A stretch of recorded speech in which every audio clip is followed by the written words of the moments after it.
Hey guys, it's Cake. And Whimsy. And we decided today we're going to be Craft and Whimsy. Ooh, Craft and Whimsy. Oh, very interesting and different. Right? So what are we going to do today for our first project in Craft and Whimsy? Well, we've been watching Black Magic Crafts, and he has inspired us, I think, to try to make our own little foam houses. So we're going to see what happens with that. Ultimately for the fairy village that we're working on. But right now, just trying to see if we can do anything. Yeah, we saw his dollar store one, which was really the one that I think spoke to my heart personally because, you know, dollar store. We are hoping for more adequate results and less Pinterest fail. Yeah. Let's see if we this. can aspire to that.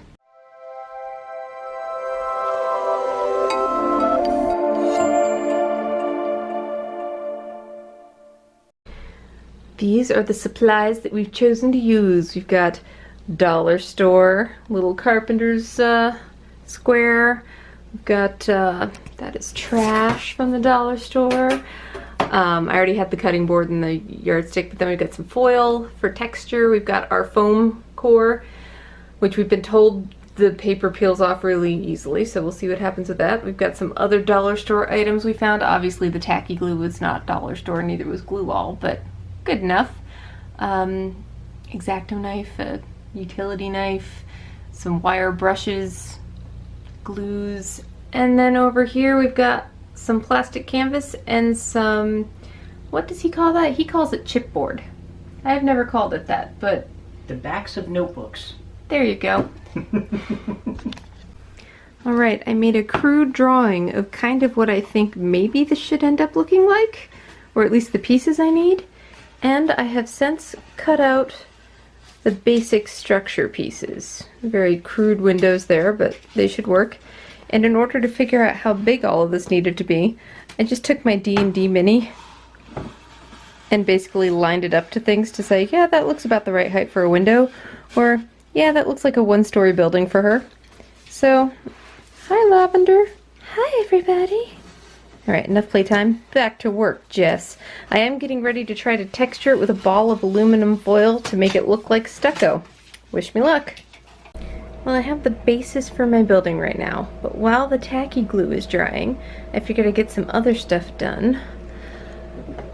We're sharing tools, and right now Dan is busily working away at his. So, I'm gonna move on to some of the detail pieces I can prep ahead of time. I can't do my doors and things yet, but I cut a bunch of shingles out of cardstock, and I made these to go in my windows as a nice little grid, and I'm gonna paint those next. Rollin', rollin', rollin', Dan is aluminum rollin', making all the stucco siding. Whee! Yeah, the sun's kind of abrupt. There we go. There we go. Look at that. Nice. Doesn't look like it's going to be anything, but I guess we'll see. Our bricks are going to smell delicious. Freshly emptied coffee can. I have also discovered that the sound of wire brush on styrofoam is not my jam. That's how we're texturizing our timbers. So here are my espresso covered bricks, freshly weathered, and I'm starting to apply them. So here's what I've been doing the entire time it took Jess to basically assemble the entire substructure. I have my pieces ready to go. So the primary difference between Jess's and mine is that I chose to go with the reinforced structure underneath, which will hopefully pay some dividends in the end and be a sturdier sort of thing. And I also threw a bunch more windows in mine. I'm also going to be going with a recessed doorway. This is kind of where it will be, but it'll be a sort of a covered doorway that sticks out about a few inches anyway, and has a little roof over the top of it. So we'll see whether I can successfully accomplish that or not. The big thing up now is I have to attach these pieces, and I'm pretty sure we're going to experience some challenges. Let's see if you can see this part. One thing that cannot be denied is that Jess is working significantly cleaner than I am. Because I don't like cleaning afterwards. Alright guys, I think my next step is actually going to be to deal with my shingle and my roof and my shingles. But I'm pretty pleasantly surprised so far. I feel like this is looking pretty okay.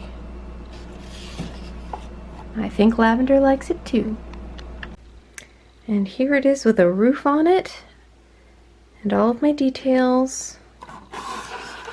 The side there we've got D and J carved into the window. And the next step in this whole process is to mix some Mod Podge with some black paint and then cover everything. Every last little bit of it. Wish me luck.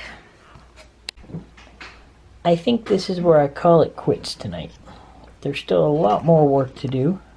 Those bricks to the side there are all need to be placed. I made a sort of archway here. A nice door. My windows are in. Clearly I'm missing a roof. But the rest of it is there. I decided against doing the covered archway for the door. I just thought it was going to be more work than I could handle at this level, and given my difficulties with the roof and getting everything straight on it, I thought that was probably a bad thing to do twice. So that's it. We'll catch back up afterwards. So I made a little bit of progress today. Today I put a row of bricks upon it. So Miss Overachiever here, look at this. That's crazy. Spin it around for me there, girl. Wow. So there is a very big difference between Jess's crafting speed and my crafting speed. So here we are. This is ready for painting. I've taken the glue bits off. I've made a little rooftop for it. And I think we're going to put that Mod Podge top on. I think if this was a normal and not an experimental one, I would probably try to caulk that huge gap. But I think for this first one, I'm just going to pretend it's fine and move on. Alright, I think I have all of my base colors on now. So from here it's going to be dry brushing next to help some of those details show up. And then after that, it's going to be the black wash that goes on top of everything at the end to hopefully fill in even more of those details and, in theory, correct some of my mistakes or hide them. So after the initial black Mod Podging, or Mod Podging, sorry about that, this is what we have. Let's see here.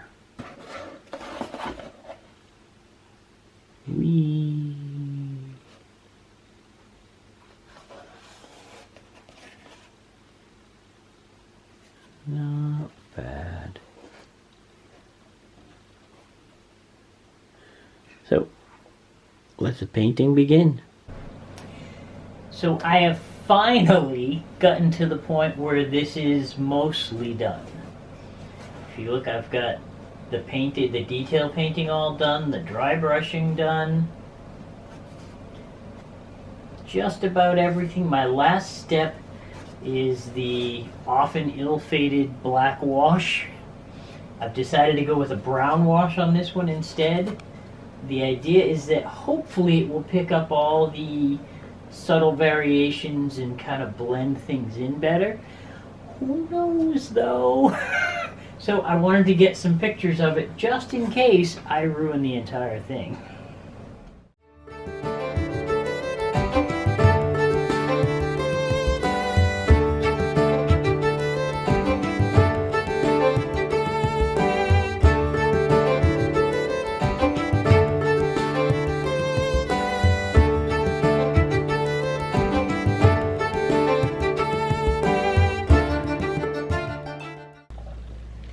So those were our projects. We are both super proud.